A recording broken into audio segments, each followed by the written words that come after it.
A big missing piece is the settings code. One of the important things we need to expose is the ability to customize information about the user. Ideally, this should be as flexible as possible, so when we add additional attributes to track, they can be incorporated right into the UI.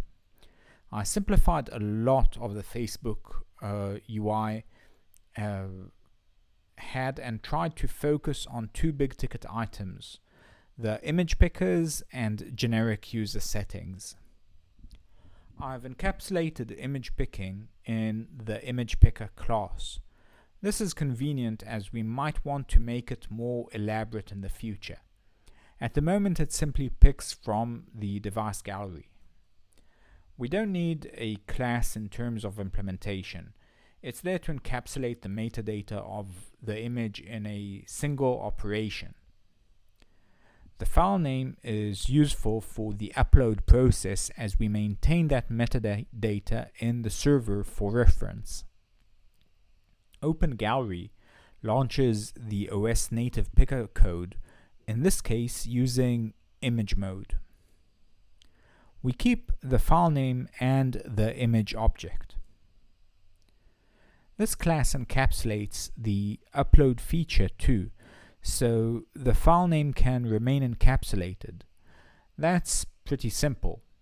We could possibly do more by offering an option to launch the camera, etc. The settings UI is encapsulated in the settings form class. Cover and avatar represent the two images in the settings UI: the background cover image and the avatar image. The two change fields represent the camera change buttons that allow us to replace the avatar images. Next, let's explore the constructor code. It's mostly standard and creates the main settings UI for replacing the images. Here we bind the back button behavior. The current avatar is set into the avatar label. If a cover image is set, we fetch the image asynchronously. Both image buttons delegate to picker methods, so we can replace that logic in the future.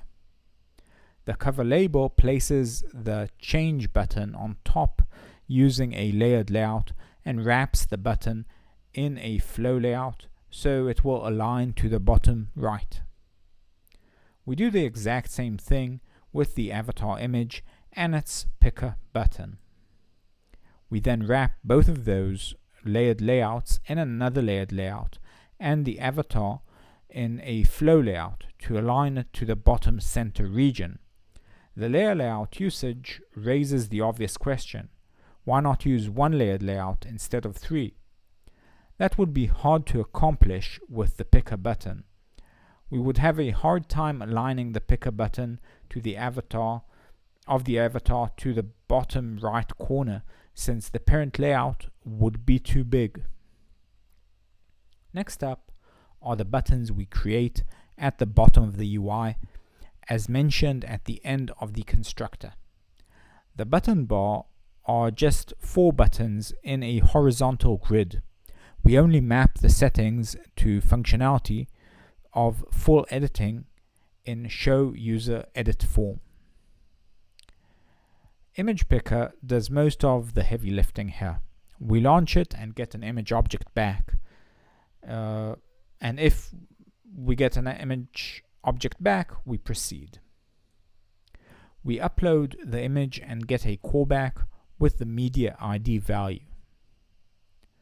The avatar is set both locally and remotely, so we don't need a server refresh call. We do refresh the icon though, and make sure to shape it as it was before. Cover picking is very similar, but has simpler code, as we don't need to shape the resulting image and have a simpler API. Next, we override this method to have a custom toolbar. The toolbar is created using the layered mode, the true argument, which makes the content run under it. We use the container UI ID for the toolbar to make it transparent. Finally, the last piece of code is the show user edit form. Since there is still a lot to cover here, I'll continue in the next lesson.